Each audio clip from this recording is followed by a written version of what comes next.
Bueno, buenos días, buenas tardes.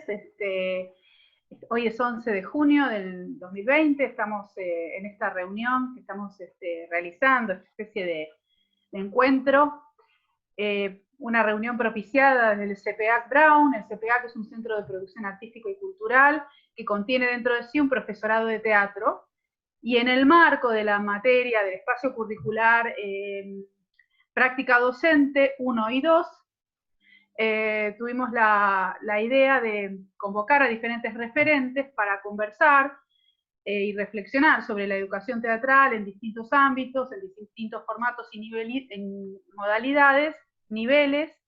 Y bueno, en este caso estamos recibiendo a Esteban Parola, que es un referente, es un actor que trabaja con la temática de la diversidad. Actor, director y formador. ¿Está bien, Esteban? Bienvenido a Perfecto, usted. correcto. Muchas gracias, ¿Algo Verónica. más No, tengo que no, aclarar? ya es demasiado, ya. Con Bueno, eso es suficiente. te gusta presentarte como trabajador del teatro de la diversidad. Y de eso vamos a hablar específicamente hoy, y más que nada dentro del marco de la educación. Así que bueno, también vamos a presentar al profesor Rodrigo Cárdenas, que es uno de los integrantes de la Cátedra de Práctica Docente. Él es el profesor de la parte especialista, específica de la modalidad, y que bueno, que va a empezar un poco a plantear por dónde va a ir esta reflexión. Así que presentado también el profesor Rodrigo Cárdenas, te dejo, Esteban, con él, que va a empezar a formular algunas preguntas y luego vamos a ir dialogando. Perfecto. Perfecto. Bueno, ¿cómo estás, Esteban? Bien, Hola, Rodrigo. Verónica. La primera pregunta que te quiero hacer que me surge es en relación, parece una tontería, pero en relación al término. Sí. Porque viste que popularmente, no sé, ¿cómo lo llamamos? ¿Discapacitados? ¿Personas con capacidades diferentes? ¿Especiales? ¿Cuál es el nombre correcto? A mí me Si es que gusta hay uno. Sí, claro, a mí me gusta decir que las personas especiales o con capacidades diferentes son todas aquellas personas que habitan el suelo de nuestro planeta, que vuelan, escupen fuego por la boca, tiran rayo por los ojos y demás. Por lo general, según la Declaración Internacional de los Derechos de las Personas con Discapacidad, es persona con o persona sin discapacidad, para hacer una especie de clasificación. Después, lo interesante me parece que en cualquiera de los rubros en los que nosotros trabajamos desde la educación, es tratar al otro como persona y que la discapacidad sea una condición, o sea algo que trae aparejado esta persona con la cual hay que trabajar también. No en el caso nuestro, que hacemos educación por el arte, o somos actores, o hacemos teatro. Nosotros, por lo menos el planteo mío, es nunca trabajar desde la discapacidad, desde el síndrome, porque no somos terapeutas, sino que trabajar desde la persona, teniendo en cuenta un montón de cosas que ciertas discapacidades pueden traer aparejadas. Pero por lo general es persona, y a veces se clasifica como persona con discapacidad o persona sin discapacidad. Sin ella. Esteban, ¿cómo nace en vos esto? ¿De dónde viene? ¿Cómo apareció en vos? De casualidad, mira, yo siempre hago el chiste y digo, yo soy de un pueblo tan chiquitito que ni discapacitados había, porque no teníamos asfalto, no teníamos discapacitados, no teníamos luz eléctrica, no teníamos un montón de cosas.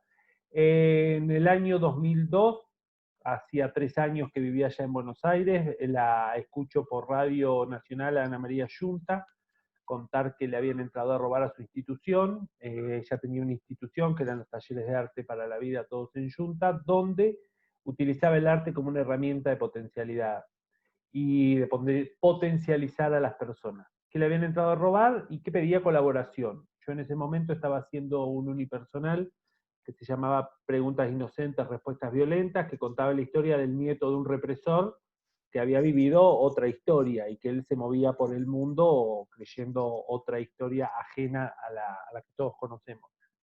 Y se lo fui a ofrecer para hacer funciones en una especie de tertulia que hacía ella en el espacio para recaudar fondos, y nos pusimos a charlar en una entrevista que duró más o menos 3 horas, que era el promedio de duración de las entrevistas de Ana María, Me preguntó qué más hacía, le conté que era payaso callejero, y me propuso enseñarle a sus alumnos la técnica del payaso, golpes y caídas, remate, mirada al público y algunas cosas muy específicas, para una obra que estaban haciendo que se llamaba No paren el mundo, me quiero quedar. Eran 100 payasos en escena.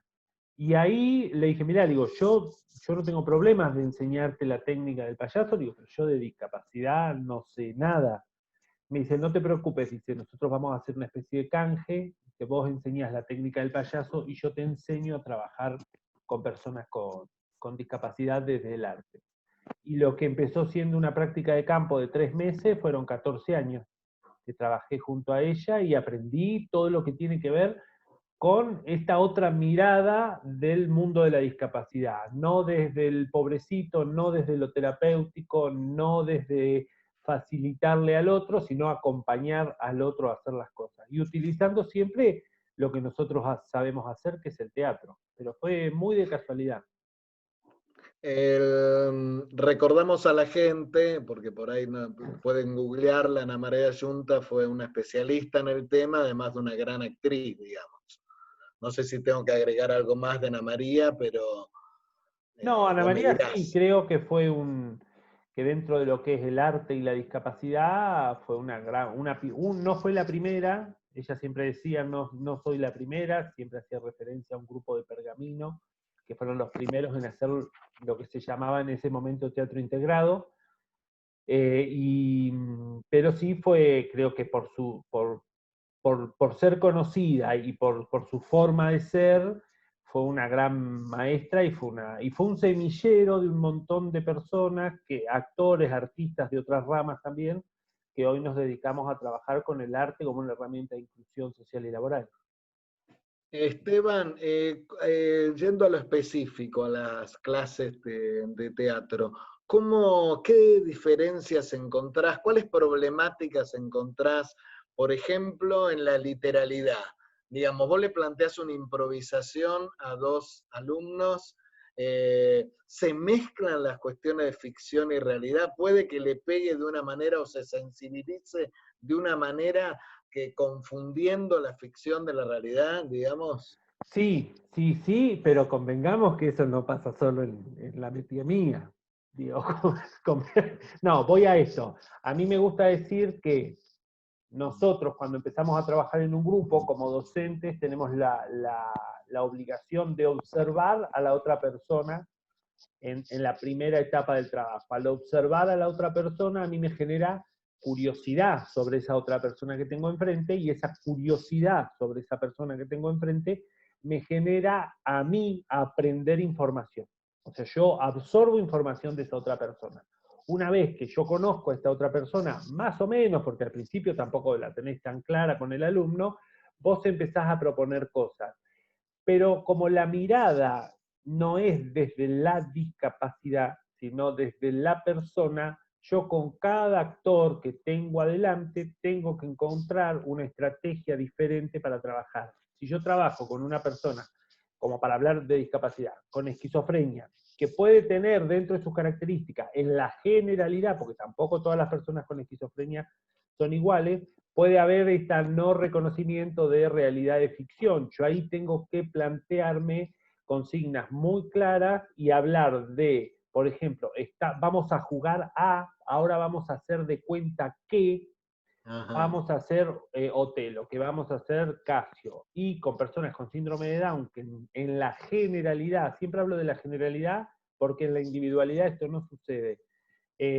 Hay personas, las personas con síndrome de Down o discapacidad mental, según el síndrome que tengan, no tienen lo que se llama el pensamiento abstracto, por lo tanto, la consigna tiene que ser muy concreta. Yo no puedo decir, juguemos a que somos hadas. No. En teatro vamos a hacer personajes de hadas. ¿Qué son las hadas? Esto. Todo lleva mucho más tiempo. Y todo lleva mucha más construcción escénica, construcción de personaje. ¿Por qué? Porque en muchos casos no se puede trabajar directamente o al principio con lo que es la metáfora. Pero sí la metáfora con el tiempo se puede construir a través de la asociación. Pero vuelvo a lo mismo, cada actor que yo tengo adelante, o cada alumno que yo tengo adelante, es una persona que tiene una historia, tiene genes diferentes, tiene costumbres diferentes, una idiosincrasia, un contexto socioeconómico diferente. Y todo eso yo como docente lo tengo que tener en cuenta. Y la combinación, ¿tenés combinación, por ejemplo, chicos con síndrome de Down y esquizofrénicos y... Sí, son talleres integrados. Nosotros, por ejemplo, integrados o inclusivos, porque integrar es, por ejemplo, agarrar a todas manzanas y yo integro 3 naranjas. Incluir es hacer una ensalada de fruta, como para que sea más claro. Sí. En la Escuela de Teatro Inclusivo Ana María Yunta hay alumnos que tienen síndrome de Down, esquizofrenia, autismo, parálisis cerebral, malformaciones genéticas, etcétera.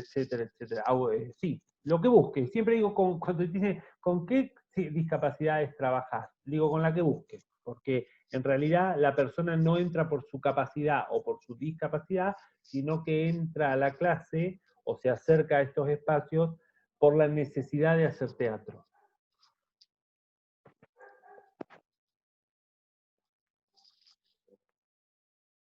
Ahí...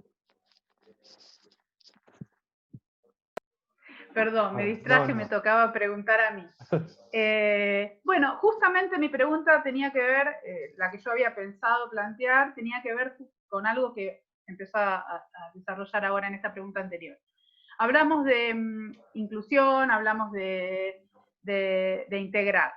Te quería hacer 2 preguntas, pero voy a cambiar el orden. La segunda era el tema de los alumnos integrados. En educación formal ocurre mucho que hay alumnos integrados dentro de las escuelas, sí, primaria, secundaria, jardín. Tienen una maestra integradora, están integrados. Y son alumnos que vienen, como decís vos, con estas problemáticas o particularidades, síndrome de Down, esquizofrenia, un autismo leve. TGD, ADD. Exacto. Bueno, mi pregunta va referida a si podés hacer algún tipo de trabajo, de acercamiento o de sugerencia para empezar a trabajar, porque las maestras integradoras en general trabajan más con las materias específicas, lenguaje, matemáticas, sociales. Ahora, ¿cómo se integra este alumno que seguramente, como decís vos, requiere de una atención especial con respecto a sus particularidades, el trabajo con la metáfora, que es una de las cosas con las que más trabajamos en teatro, la literalidad, la ficción? ¿Cómo hacemos para integrar a este alumno en otro contexto? Porque no es lo mismo trabajar dentro del grupo cerrado que podés tener en el taller de Ana María Yunta o donde vos trabajes, claro, donde tenés todos alumnos con particularidades específicas, a trabajar con ese alumno en un contexto de gente que no tiene estas particularidades, tendrá otra. ¿Tenés algo para decir con respecto a eso? Sí, a mí me parece que lo que falta antes de integrar a una persona, supuestamente, una persona con discapacidad a un grupo de niños comunes, como se le llama, es información tanto a la maestra común como a los niños comunes. ¿Por qué? Porque va a ingresar en el aula una persona que es más diferente que lo que somos todos nosotros. Y romper con esta mentira de todos somos iguales. No, porque si ni ante la ley somos todos iguales, mucho menos ante la posibilidad de educación. Una vez nos pasó en una escuela secundaria donde nosotros fuimos a dar una charla, donde el foco de conflicto era Francisco. Francisco era un adolescente con autismo. El foco de conflicto era Francisco, ¿por qué? Porque él, por su autismo, por momentos lo que hacía era el famoso aleteo y saltaba dentro del aula de un lado para el otro. Todo esto, obviamente, a sus compañeros que no lo conocían, les genera extrañeza, les genera risa, les genera burla y les genera el famoso bullying. Dejarlo a Francisco de lado. Pero cuando empezábamos a escarbar, el problema no era Francisco, porque yo les decía, digo, ¿ustedes alguna vez probaron de hacer lo que hace Francisco? O sea, cuando Francisco empieza a aletear y empieza a saltar de un lado para el otro del aula, ¿probaron todos los compañeros de hacer lo mismo? Y no porque la maestra nos reta. ¿Por qué los reta la maestra? Porque ustedes no tienen discapacidad y él sí. O sea, a él se lo está discriminando al revés. Porque tiene discapacidad, puede hacer lo que quiere. Entonces, en algún punto, por eso se está hablando mucho de diversidad, porque todos somos diferentes. Entonces, en algún punto es desdramatizar esa situación de Francisco ante el aula. Francisco es un alumno que por momentos puede hacer esto, esto y esto. Probamos todos de hacer esto, esto y esto. Y en el desconocimiento de esta persona, llámese Francisco o como se quiera llamar, pasaba mucho esto que le preguntaba, le digo, ¿alguna vez lo invitaron a Francisco a hacer la tarea con ustedes? ¿Alguna vez le preguntaron a Francisco qué música les gusta, qué comida les gusta, si le gusta jugar? Y claro, nadie le había preguntado nunca nada. ¿Por qué? Porque desde la institución la bajada era, este es el chico especial que hay que integrar. Entonces, me parece que lo que hay que hacer es romper con estas estructuras de clasificación o de encasillamiento y brindar información. O sea, el autismo no es una enfermedad, es una condición de ese ser humano. Entonces, si todos sabemos un poco más de autismo, todos vamos a naturalizar más. Y a veces también pasa que la maestra común, o la titular de la clase, tiene 30 pibes más para atender. Y ahí empezaríamos ya como en una discusión del sistema educativo que no terminaríamos nunca, porque ya una maestra con 30 pibes es un montón, encima le suman 2 o 3 pibes que necesitan una atención tal vez diferenciada a los otros 30, a eso se le suma otra maestra más que está solo para atender a ese pibe, pero no para atender a los otros. Entonces la maestra integradora lo que termina haciendo, en muchos casos, es aislando al pibe, y trabajando solito con él.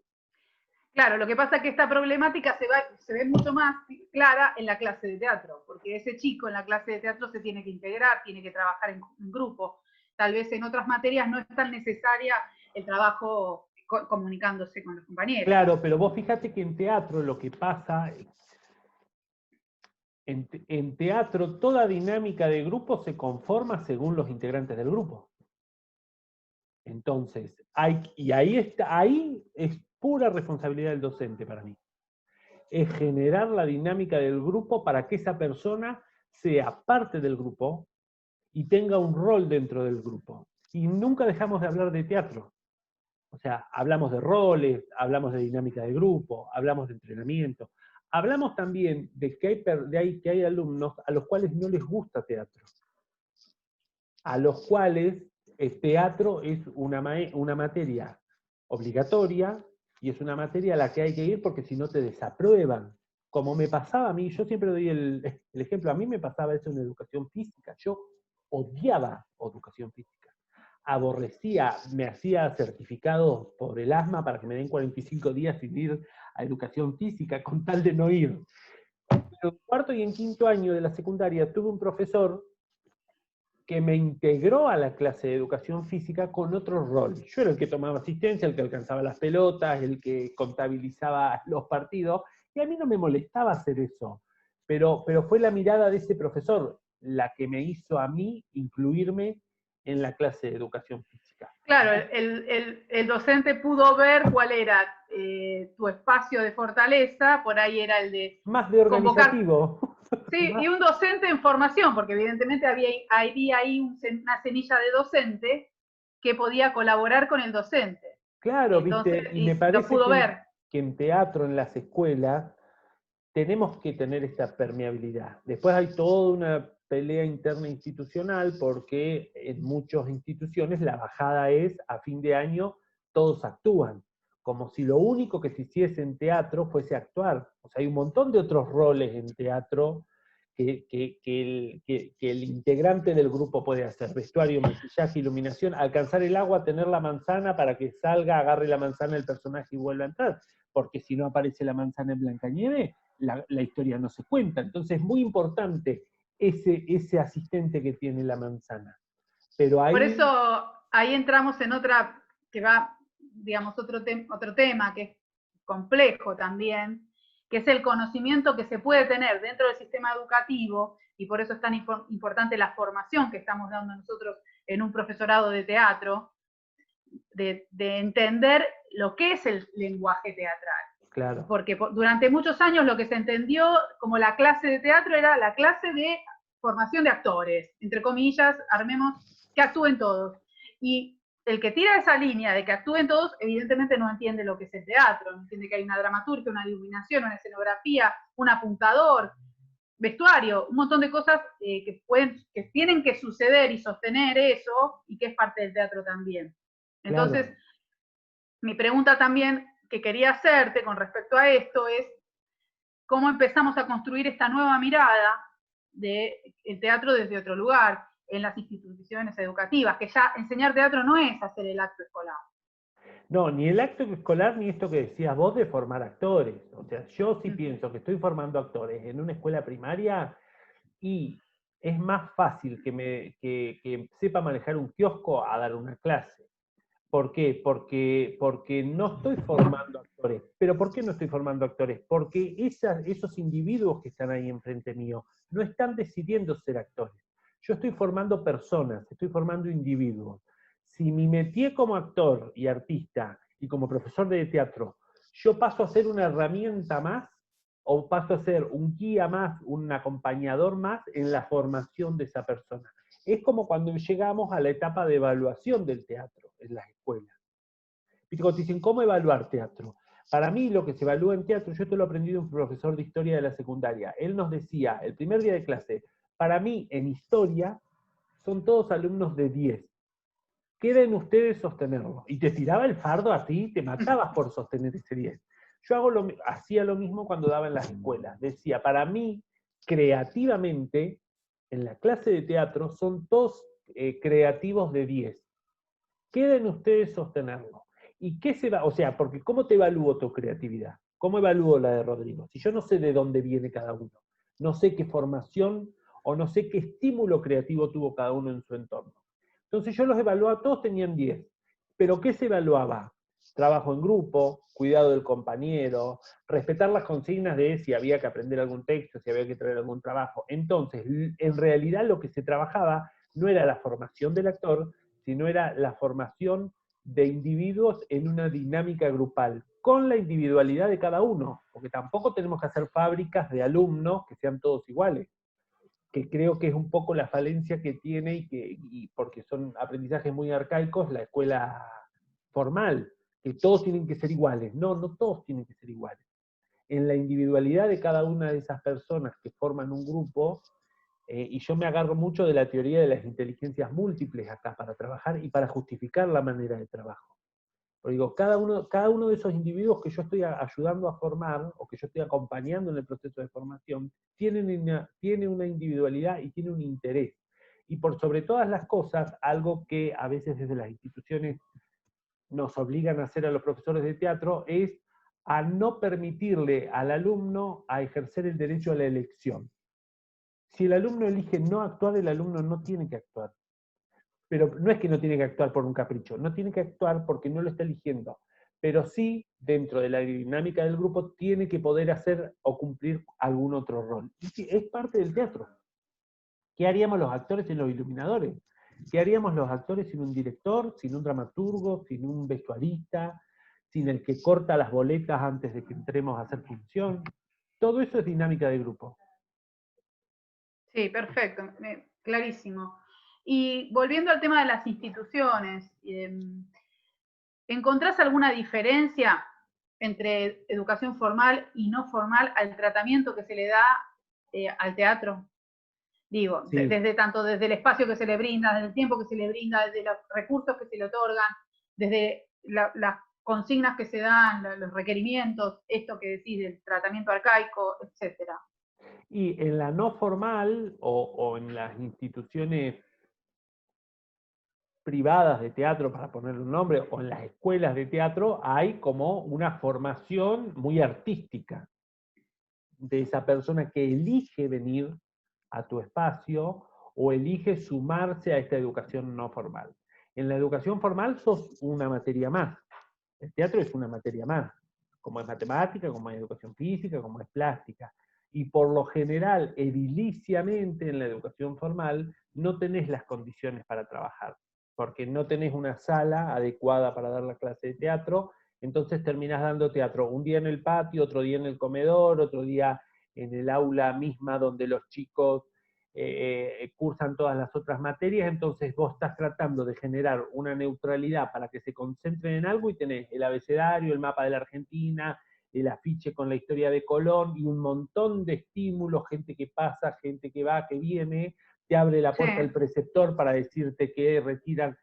Es como que... Sí, también el espacio de tiempo está muy mal pensado en ese sentido, porque 45 a veces... minutos. 45 minutos no puede pasar nada en una clase de teatro.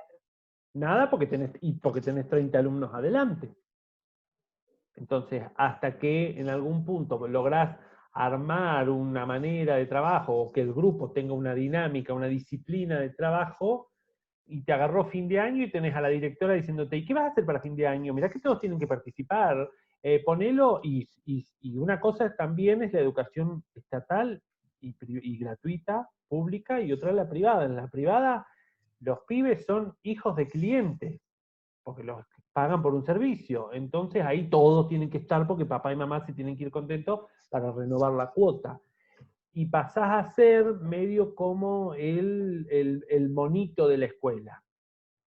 El simpático, el que, bueno, vos sos el profe de teatro, organizás la fiesta de fin de año, organizás el 25 de mayo, organizás esto, y terminás siendo un productor de fiestas patrias. Le voy a dar la palabra a Rodrigo, que estaba pidiendo hacer una intervención, ¿sí? No, a mí me pareció muy interesante, gracias. El tema de la distribución de roles dentro de la clase, me parece que dentro del grupo, digamos, que es fundamental eso, que no se entienda al teatro solo como actuación. Me parece que es un punto importantísimo. Tengo el recuerdo de algo personal en una clase donde estaba dando en un lugar más o menos así, no exactamente en ese contexto, que tenía un alumno que estaba todo el tiempo con los auriculares, escuchando música y no daba bola porque no le interesaba el teatro. Finalmente, en la muestra, fue el sonidista y el que ponía la música en la obra, en la obra o en lo que fuimos haciendo. Y se terminó reentusiasmado con el rol. O sea que da perfectamente. Y después, eso lo quería resaltar porque me parece muy importante. Lo que te quería preguntar, ¿cómo te encontrás en los espacios formales, digamos, en la educación formal, con el tema del ámbito? Que en muy pocos lugares hay teatro, hay un espacio escénico, digamos. ¿Cómo lo manejás? No, siempre tratás de pedir esto. Che, ¿en dónde se va a dar teatro? No, bueno, lo que pasa es que no hay un espacio. Yo hablo mucho de la ética del profesor. O sea, si vos vos institución, me contratás a mí para dar teatro, me tenés que dar las condiciones para que yo pueda hacer mi tarea. Si vos, profesor de institución, me contratás a mí para dar educación física, mínimamente que tengo que tener un gimnasio, pelotas, colchonetas, una red. Yo no te voy a pedir que me compres una consola con 120 canales de luces, 19 entradas de micrófonos, no. Pero mínimamente un espacio neutro para poder trabajar. En muchas escuelas, ante el desconocimiento de la directora, porque también son materias nuevas dentro de la educación, nuevas, 20 años tiene la educación artística dentro de la educación pública, es nuevo todavía. Hay directores que no tuvieron una formación artística en su formación docente, por lo tanto, y lo loco es que hay directores, docentes y profesores de teatro que nunca tuvieron la posibilidad de ver teatro, o profesores de teatro que nunca hicieron teatro. Para mí esa es una gran falencia, que el profesor de teatro no sea actor, porque entendés desde otro lado el teatro. Vos no estás dando química, estás dando teatro. El teatro tiene que ver con el trabajo en la emocionalidad de la otra persona. Vos vas a trabajar con las emociones de la otra persona. Si vos no las transitaste antes, ¿cómo podés generar una técnica? Está bien, está perfecto, en eso coincido totalmente. Eso es como una gran pelea que se da en eso, pero me parece que sí, que uno tiene que tener un recorrido corporal dentro del teatro como para también transmitir. No que, nada, el El otro tema sí que me parece que bueno, en el Estado, en la provincia de Buenos Aires, en determinadas escuelas, no da lugar al tema del ámbito. O sea, No, te la en el tenés que arreglar 90%, claro, te las tenés que... en el Bueno, pero aula. ahí también, y ahí también voy a esto de desestructurar la imagen de teatro, porque teatro es a la italiana solamente, no. No, Yo puedo trabajar teatro callejero, puedo claro. trabajar teatro al aire libre, puedo trabajar circo, puedo trabajar Circular.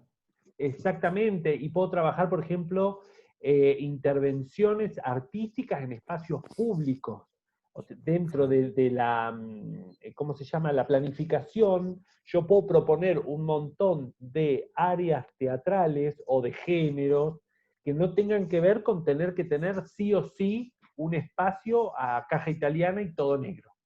Perfecto. Pero en eso, y vuelvo a lo mismo, eso va de la mano con la creatividad y la pasión que tenga el docente por dar su materia. Y la creatividad y la pasión van de la mano con la formación. Y la formación no siempre es académica. Nosotros los actores nos formamos mucho más pisando un escenario que leyendo a Stanislavski solamente. Y me parece que esa conjunción de teoría y mucha práctica, mucha observación, nos da la posibilidad de adaptarnos a nosotros a las condiciones que el Estado hoy nos plantea para trabajar. Claro, muy Porque, bien. Estaba pensando en toda la gente que no tuvo profesor de teatro, Nini Marshall, Tita pues claro, Merelo, por, por, este, por preguntar, por dar algún, de toda esa gente que hacía teatro 7 veces, está bien, estamos hablando de forma profesional, no tiene que ver tanto con la educación de lo que estamos hablando, pero sí hace un poco claro. a lo que decías vos. Y también en la Eh, educación, que ahí tomo algo que decía Vero hoy, nosotros no estamos formando actores. claro, Entonces, exacto, acá sí es interesante plantear, me parece a mí, la materia de teatro en las escuelas como una materia donde se pueda trabajar con el arte, con el teatro, como una herramienta de inclusión, de formación personal, de dinámica de grupo, y la posibilidad que nos da el teatro es el juego. claro, Podemos aprender historia haciendo teatro, podemos aprender claro, química haciendo totalmente. teatro, podemos hacer prevención, podemos implementar desde la clase de teatro la ESI, Absolutamente, ¿no? Está ¿no? Es implementado. como, Vos sabés que ahora le voy a dar la palabra a Verónica que quiere preguntar algo, pero antes te quería contar una experiencia en Adrogué, creo que es la escuela 32, que ahí sí hay un concepto que para darte un ejemplo, se trabaja teatro incluyendo las otras materias. Se articula con, entonces, por claro. ejemplo, tenés a la profesora, escuchá, de química, pensando la poción con la que se suicida Hamlet. O Claro, sea, bueno. ¿entendés? Eso es una genialidad para dar... Y esto de integrar las áreas, yo tenía en la secundaria una profesora de geografía que amaba la geografía y te decía, si vos sabés la geografía en donde estaba ubicado la civilización, podés deducir un montón de cosas. O sea, si vivían cerca del mar, seguramente eran pescadores, comerciantes, y así sucesivamente. Si vivían cerca de la montaña, eran agricultores, les costaba traer el agua. Y es cierto, y es esto que decís vos, si nosotros pensamos se puede trabajar violencia de género desde el teatro. Otelo. Claro. O sea, 1000 obras de teatro. Se puede trabajar autoritarismo, la Casa de Bernarda Alba. Y así ejemplos, o sea, Así por es eso digo, podés infinito. trabajar historia. Podés trabajar la historia, la geografía, la idiosincrasia, la política, todo podés trabajar desde el teatro. Bueno, Vero, ¿qué querías decir? Bueno, ahí estamos un poco organizando un poco lo que estábamos hablando, que tiene que ver con integrar la articulación de espacios específicos con el teatro dentro de la escuela, hacer arte en la escuela, también el concepto de la transversalidad, o sea, hay temáticas que se tocan transversalmente y desde arriba, desde la dirección, se puede plantear trabajarlas desde diferentes espacios. Eso se llama transversalidad cuando vos trabajás un tema de violencia familiar y lo trabajas con distintas áreas. Pero bueno, ya yéndonos, me quedo con algo que dijiste, me gustaría retomar, vos hablaste, hablamos de los alumnos diferentes, ya no hablamos Sí. de los alumnos discapacitados, sino de los alumnos diferentes. Tomamos el tema de un alumno que contó Rodrigo, que no quería participar de la clase, que se resistía. Podemos tomar casos de alumnos con problemáticas de violencia familiar que lo manifiestan dentro de la clase. Y en el caso tuyo, alumnos integrados que vienen con alguna discapacidad y se integran a la clase. En ese sentido, lo que te quería preguntar, si vos tenés planteadas algunas estrategias, si trabajás con algunos ejercicios que te funcionen mejor que otros, para problematizar esto, el tema de la diferencia, de lo diferente. Sí, a mí me parece que como docente lo primero que tengo que hacer es conocer al alumno. O entrar en un proceso de intentar conocer a ese alumno. Y a mí lo que me funciona mucho es desdramatizar la situación y blanquear la situación. Es un alumno que tiene un síndrome que se llama ADD, ponele, o una clasificación o un diagnóstico que se llama ADD. ¿Esto qué implica? Que puede ser más travieso, porque antes los TGD o los ADD eran los traviesos del grupo. Ahora ya los empastillan, los dopan, los dejan ahí medio babeando en un costado de la clase y que se arregle la integradora. Me parece que desdramatizar las situaciones y sobre todo hablar con la verdad. Los pibes la tienen mucho más clara que nosotros en todo eso. Y aceptan la diferencia. ¿Por qué? Porque ellos mismos se dan cuenta que todos son diferentes. Y trabajar mucho sobre el respeto a la individualidad, el respeto a la diferencia. Y cada una de esas clasificaciones, condiciones, o como le querramos decir, son parte de la identidad de la persona. Una persona con discapacidad es una persona que parte de su identidad tiene que ver con la discapacidad. Una persona que fue abusada de chico, su identidad tiene que ver con ese abuso que sufrió cuando era chico. Y así sucesivamente. Me parece que el mejor ejercicio de inclusión es la observación hacia el otro para ver cómo el grupo puede aceptar a ese otro diferente, que en algún punto, si te pones a pensar, dentro de un aula son todos diferentes. Lo que pasa es que hay diferencias que se notan más que otras. Y sobre todo como ejercicio de docente es blanquear las situaciones. No tiene Y nada de ahí malo. aparece básicamente el cero drama, digamos. Esto de desdramatizar, aparece el cero drama, que bueno, tal vez podés empezar a contarnos un poco de dónde surgió este ciclo televisivo de cero drama, desde dónde lo trabajás, por Cero qué, drama. para qué. Sí, Cero Drama es el resultado de 6 años de trabajo con un elenco de la localidad de Campana. Es una asociación sin fines de lucro que a mí me convocan para darles clases de teatro a sus jóvenes con discapacidad, todos, o la mayoría con discapacidades bastante profundas.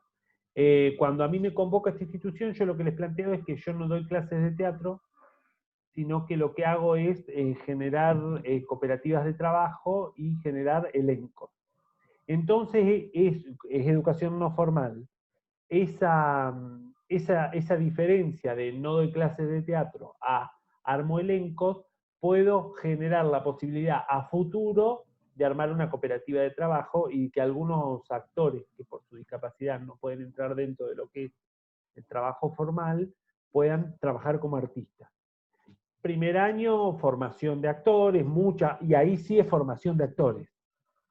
Ahí entras al grupo, son 3 horas de clase, son 3 horas de formación actoral, donde se trabaja expresión corporal, educación vocal, análisis de texto, etcétera, etcétera, etcétera.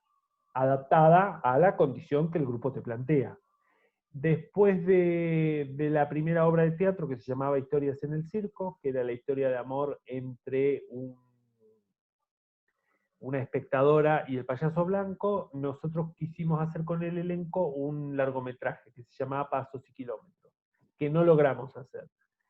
Solamente hicimos el ensayo cinematográfico con el que participamos de 3 festivales internacionales, ganando el premio de postproducción de Panamá, y participamos en Cuba, en Mar del Plata y en Panamá.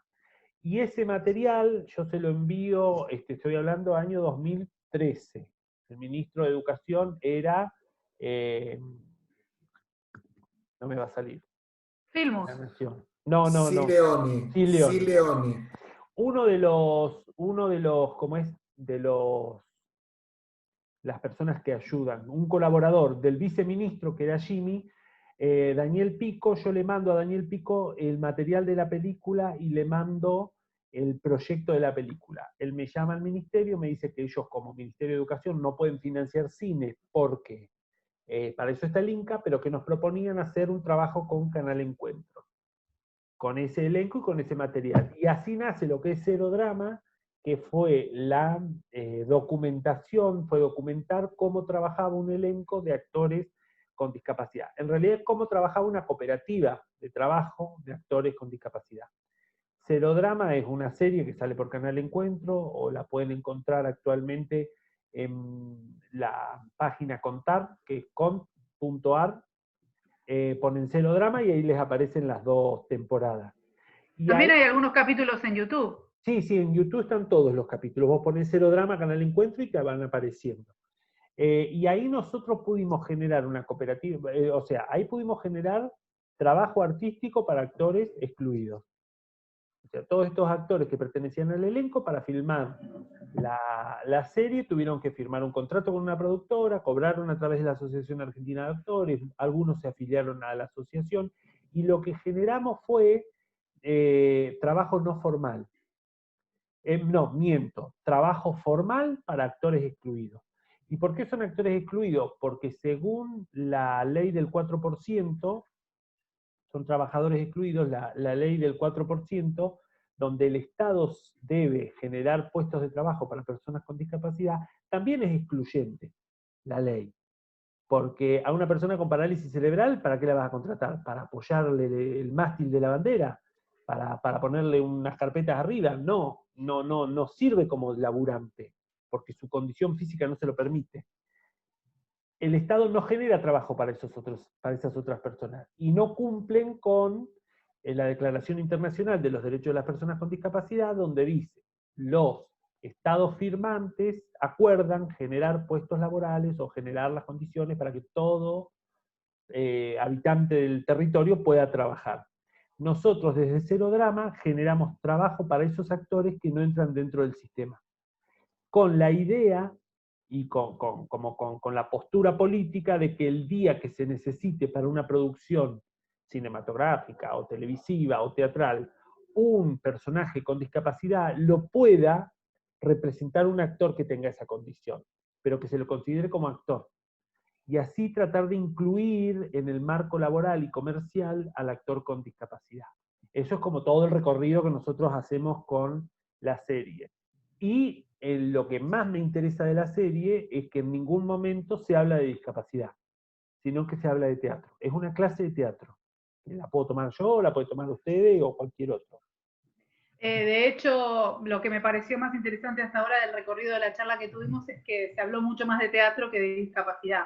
Es que, claro, es que nosotros como docentes de teatro, sea en educación especial o en educación común, nunca tenemos que hablar de discapacidad, porque no tenemos, si vos me preguntás a mí sobre discapacidad o sobre síndromes, yo te puedo contar de lo que sé de alumnos que tengo, pero no te puedo bajar la especificidad de cada uno de los síndromes o de cada una de las discapacidades. Sí, bueno, pero tal vez aquel que conoce mucho de síndromes poco conoce de teatro, por eso es importante, claro. Y es interesante este diálogo constante, así como es interesante en la formación del docente de teatro, que es lo que hablábamos con Rodrigo, el diálogo constante entre la formación específica del actor y la formación del docente, también es importante este diálogo constante entre aquel que conoce los síndromes y sus particularidades, claro, y el que conoce del lenguaje, porque de última estamos hablando de un lenguaje. Sí, y ahí tiene que ver con el trabajo interdisciplinario entre las distintas áreas de una misma institución. O sea, yo como profesor de teatro puedo acercarme al profesor, no sé, de literatura y decirle, che, ¿cómo laburás la creación del texto? Porque quiero escribir una obra, pero tengo personas que no tienen pensamiento abstracto o que no tienen todavía una lectoescritura muy desarrollada o que no tienen lectoescritura, o que no retienen el texto, y ahí, pero vuelvo a lo mismo, ahí va en lo apasionado que sea el docente para dar su tarea y la cantidad de diferentes herramientas y de diferentes elementos que tenga para dar su clase. yo soy un apasionado en lo que hago y me gusta formarme y observar todo el tiempo. Y todo me parece sumamente útil para el momento de dar la clase. Desde la sabiduría popular, desde lo que me puede contar un padre, la observación que puedo tener sobre un alumno o sobre una situación cotidiana. Esto que plantea Rodrigo. Yo tenía un alumno que no le gustaba teatro y siempre estaba con auriculares. Si él no hubiese observado esa diferencia, el pibe queda excluido de la obra. Pero fue el que hizo la música. A eso le llamo yo la observación del docente. Encontrar el rol donde el alumno se sienta cómodo. Una vez que el alumno se sintió cómodo y una vez que el alumno pudo trabajar sobre su autoestima porque se siente perteneciendo a un lugar, a partir de ahí yo puedo empezar a hablar de teatro. Si no, ¿qué le voy a hablar? De línea de acción, de partitura de acciones a alguien que no quiere estar en el lugar que yo planteo. Muy claro. Bueno, le voy a dar la palabra a Rodrigo para cerrar un poquito esto y bueno, en principio agradecerte mucho por tu participación, por desinteresada. Nosotros somos un profesorado de teatro en el conurbano bonaerense, con todo lo que eso implica. En este momento de pandemia, no pudimos hablar mucho de la pandemia, por ahí si querés contarnos alguna cosa con respecto a eso, le dejo la palabra al profesor Rodrigo para que plantee desde ese lugar. Bueno, eso. Bueno, Esteban, ante todo agradecerte, obviamente, la verdad que muy positivo. Hay miles de cosas me quedo por preguntar. Por ejemplo, no es para refutarte, sino me pongo en el rol docente, digo, vos decís conocer a esa persona. Sí. ¿Cuánto me lleva a mí en un aula de 40 alumnos Claro, bueno, esa es la conocer falencia. a esa persona? Claro, años. Mira, el año pasado, después de 9 años de trabajo, nosotros en el grupo de Campana logramos que uno de nuestros actores pudiese hacer algo que nosotros queríamos como directores. Pero fueron Claro, 9 años de trabajo. está bien, pero yo te digo en el aula específica donde los tenés un año nada más. Un año, 2 horas por semana. Claro, exactamente. Ahí se Bueno, complica. claro, se complica un montón, pero también tenés que, si vos como docente tenés un montón, tenés mucho recurso, igual a mucha formación, igual Trabajos a mucha integradores. pasión, tenés la manera de ver cómo haces para y también tiene que ver con el nivel de objetivos que vos te pongas. Si vos en un Claro. año, 2 veces por semana, una vez por semana, 2 horas, tenés un grupo de 40 y a fin de año querés hacer misery, y se te va a complicar. Claro. La última, en este sentido, lo que plantea Verónica es en la pandemia, en Sí. esta pandemia maldita que estamos viviendo. ¿Cómo llevas a cabo tu tarea? O cómo, si no la estás llevando vos, cómo la llevan tus compañeros? Contame algo de eso. No, a nivel grupos y docencia, hacemos actividades por Zoom. Nos hemos dado cuenta que hay mucha necesidad de hablar, hay mucha necesidad de recibir contención y hay mucha necesidad de poder expresar lo que nos está pasando. Entonces, para que no se convierta en una catarsis o en una reunión de autoayuda, lo que nosotros planteamos es todo teatralizarlo, crear personajes y contar cómo estos personajes viven la pandemia. Mucha actividad física, hay una profe de expresión corporal que plantea actividades donde todos hacemos la actividad frente a la pantalla. Y más que nada es generar un espacio más, en este momento, de contención. Claro. En las clases. Y en Cero Drama estamos pensando, ya estamos trabajando sobre una tercera temporada, donde nosotros habíamos pensado el trabajo del actor frente a cámara, y en este caso, bueno, es cómo adaptar tanto la producción como la realización a estas nuevas condiciones de trabajo, pero sin que quede encasillado en una pandemia, cosa que se vea dentro de 10 años y nadie sepa de lo que se está hablando, sino como creativamente ver cómo implementar Exacto. todos los dispositivos a la nueva actividad. Bueno, Esteban, decinos cómo nuevamente dónde se puede ver Cero Drama y si recomendás en especial alguno de los capítulos. Yo sé que es difícil cuando uno hizo algo recomendar una parte, pero Claro. a veces No, la gente no tiene tanta conectividad y tanta posibilidad, entonces por ahí quiere ver un Sí. capítulo, no sé, eso depende de la gente, pero... Como es, si vos lo buscás, si quisieras ver todo, te metés en YouTube y ponés Cero Drama, Canal Encuentro, y te aparecen todos los capítulos y te aparecen unos micros que se llaman para el actor, apuntes de actuación, donde se dan ciertas pautas como del trabajo que hacemos. O en Ah, la, bien. o en la página de Contar, que es www.cont.ar. Lo que está bueno para mí ver en Cero Drama es, por ejemplo, el primer capítulo de la primera temporada y el primero de la segunda temporada, donde los actores Ajá. se repiten en su mayoría. Ajá. Y ahí poder observar el proceso de trabajo que tuvieron esos actores y cómo en la primera temporada todos los actores trabajan personajes no que son cercanos, sino que les es fácil representar. ¿Por qué? Porque estábamos trabajando mucho sobre la formación del actor y la confianza del actor arriba del escenario. Entonces, para generar confianza, trabajemos sobre algo que es más fácil resolver.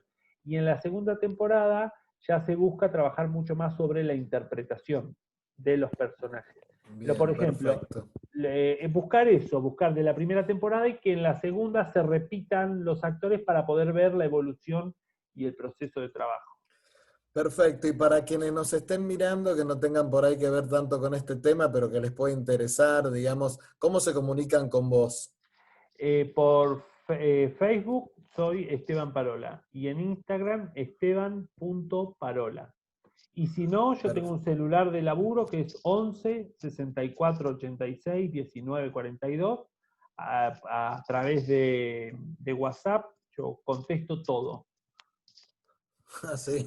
Sí. Tu Contesto todo. familia chocha, Mi si familia contestás chocha todo. porque te acostás y escuchás el celular. Pero no Bueno, puede Esteban, contestar porque creo que hay que generar redes y hay que generar lazos. Si yo me quedo con la fórmula o yo sé trabajar, soy un imbécil. Creo que la mejor manera de trabajar es generar lazos y que esto se expanda. bueno, muchísimas gracias, Esteban. Realmente, la verdad que de corazón espectacular. No sé si Verónica quiere cerrar con algo, pero bueno, estamos muy agradecidos por esta charla y esperemos vernos pronto. Ojalá. Bueno, básicamente agradecerte otra vez y quedás invitado para próximos encuentros.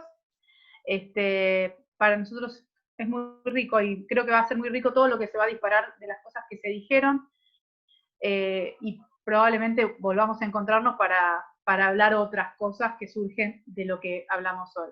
Así que, en principio, agradecerte muchísimo, Esteban, de parte nuestra, tanto de Rodrigo Cárdenas como mío, como directora en este momento que estoy a cargo de la institución, como de la inspectora Silvina Taborda, que también está en conocimiento de esta charla que vamos a tener.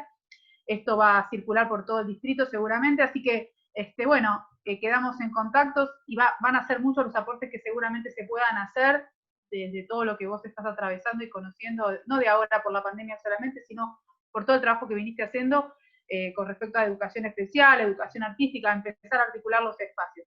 Así que, bueno, abrimos el canal, te agradecemos y bueno, ahora estaría bueno por ahí parar la grabación y seguiremos conversando nosotros. En privado. No, gracias a ustedes, gracias al CPAC de Almirante Brown por abrir estos nuevos espacios, que no quiere decir que nos tengamos que poner de acuerdo. Lo bueno es poder generar la discusión, porque en la discusión se crece y se aprende con las diferencias de los demás. Así que bueno, yo voy a cortar la grabación y espero no mandarme ninguna macana. Gracias a Rodrigo y gracias Verónica.